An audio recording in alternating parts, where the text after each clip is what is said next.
few days ago, I posted a video on Facebook concerning my grandmother.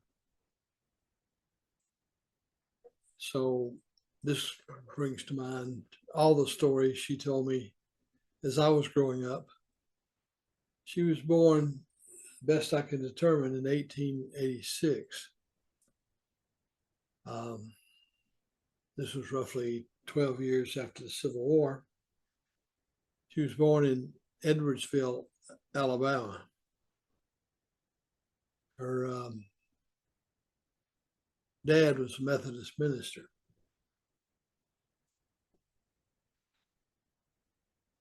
After the Civil War, this being in a location severely impacted by Sherman's march to the sea, in which case everything that could support life was destroyed by the invading army.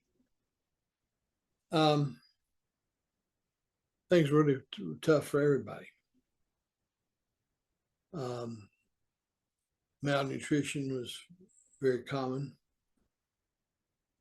which weakened people's resistance to the point where tuberculosis was also very common.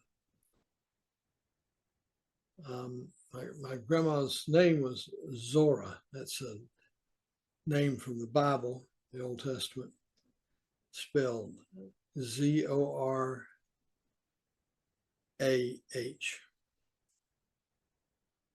Anyway, her mother and father and older sister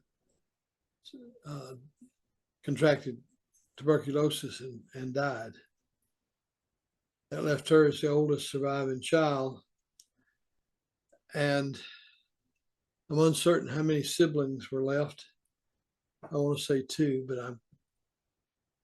my memory's a little hazy about what she told me on that. So at any rate, and this may explain some of the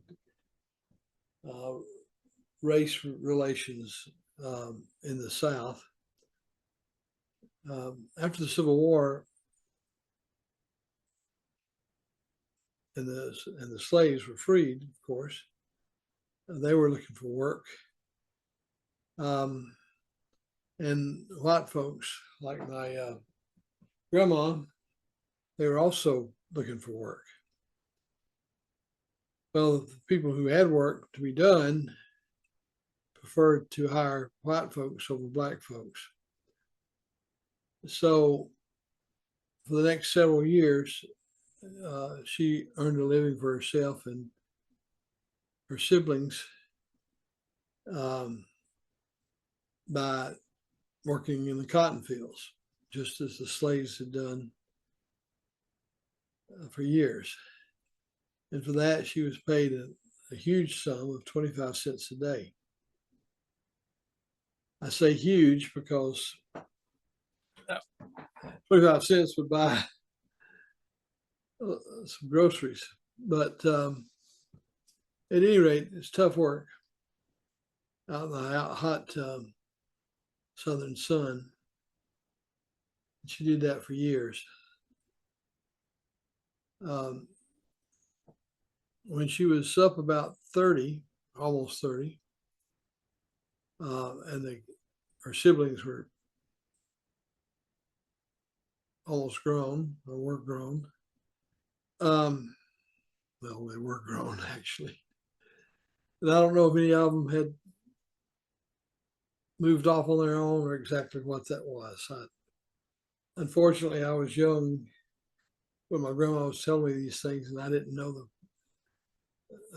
questions to ask that I wish I had asked. Too late now. But anyway, she met a man at a camp meeting. This was a Methodist tradition that after the crops were, the seeds were planted for the crops, in the summer they would take a week or 2 weeks off and hold a religious meeting under an arbor open air kind of thing. And it served a lot of purposes. It was a bit of a vacation from the farm, although not entirely. The chickens had to be fed, the livestock had to be fed, etc. But at any rate, that was a tradition. So one of those meetings in and around Edwardsville, Alabama, she met a man whose name was John Cothran, Cothran. And he was a widower, and he had 6 kids. He would have been probably in his early 40s. Anyway, I'm not going to drag out all the details of that because courting, as they called it back then, was a very slow and tedious process by today's standards. But eventually they married. So now she had 6 children, his children, to raise. And she had 3 children by him. So it was a total of 9 kids to raise, which she did. But the stories that I remember so vividly have to do with things like the first time she saw an electric light, first time she saw an automobile, the radical change that occurred when the TVA electrified the South and electricity became common.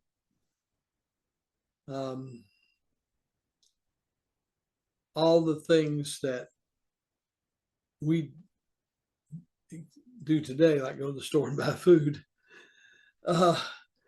didn't exist back then. And so they raised their own animals, farm animals, and grew their own food. In addition to that, that food had to be prepared, meaning making their own butter, butchering their animals. Refrigeration wasn't known way back then.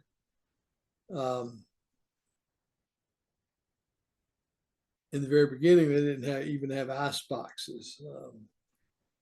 Later on, they would have ice boxes and buy chunks of ice to keep things cool. But back then, food, if it was put up to be used later, would have to be salted. So a lot of salted pork.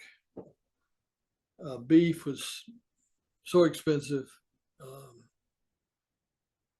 that they rarely ever had that. If they did, they ate that fresh. They had a milk cow. I think that was the extent of their bovine livestock. But anyway, that was interesting because at that time she was telling me all that, it was probably in the late 50s, early 60s. So I really enjoyed hearing those stories. And one that stuck in my mind was this was when she was still in Edwardsville, Alabama. This is before her mom and dad passed away.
she talked about back then to do laundry, they had a big old black boiling pot that filled with water and boil the water and put in lye soap, um, homemade, of course, and boil their clothes.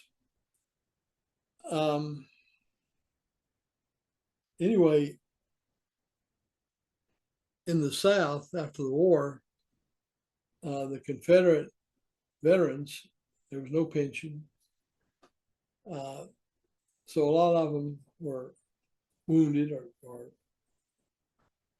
disabled in one way or another. So they just drifted from house to house, and people would share with them what little they had. And one of the things that my grandma Sora remembered vividly was since these guys were just basically hoboing around, uh, they would be filthy and the clothes would be filthy.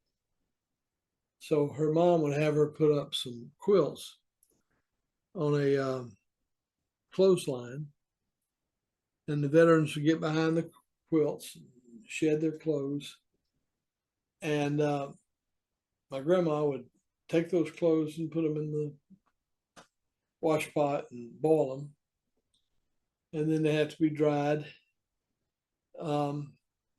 And those veterans would stay behind the curtain of the quilt until their clothes were ready to put it back on. At some point in time, they were fed. It wouldn't have been much because my grandma and her family didn't have much. But whatever they got, they kept them alive. So times were very, very, very hard.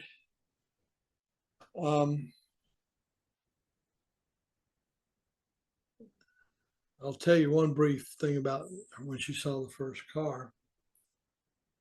This was in Edwardsville, Alabama.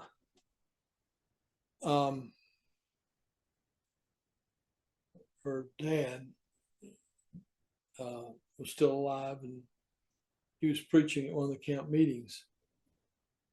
And in the middle of his sermon, everybody heard something coming down the road, which turned out to be a Model A, Model T, whatever it was the first Ford car. And of course, nobody ever seen anything like that before. So basically, that just disrupted the whole meeting, and they all went out to see the car. So the guy that owned the car, who would have been rich by the standards of that day, was giving people rides in the car. And a relative of my grandma, when it came his turn to ride, they went off down the road. The car probably couldn't do more than 25 miles an hour. But of course, you got to remember, he'd never been that fast in his entire life, or even imagined going that fast. So he got so frightened that he jumped out of the car and broke his arm. We can't imagine such as that. Anyway, she passed away in the 80s. So she went from kerosene lamps and horse and buggy to see Apollo 11 land on the moon, although she never really believed it was real. She thought it was a TV program. So the woman saw a lot in her lifetime. But when she reached 90, I think it was, my mother organized a reunion, family reunion, and only those who were descendants of all the kids that she raised and their kids were invited. About 200 people showed up. So her hard labor over all those years essentially raising 18 kids, had multiplied into 200. So she lived a virtuous, productive life, had her share of tough times, heartbreaks. She lived to be old enough that a lot of her contemporaries, or most of them, had already passed away. So anyway, she was on my mind this morning, and I wanted to bring that up. For those of you who live in the South or are interested in Southern history, you might find this video interesting. If you do, please hit the like and subscribe. I'm having trouble, it looks like, breaking 750 subscribers. I would like to get to 1,000 or more. So hitting like or subscribing or leaving a comment would help a great deal toward that goal. All right. Have a good day.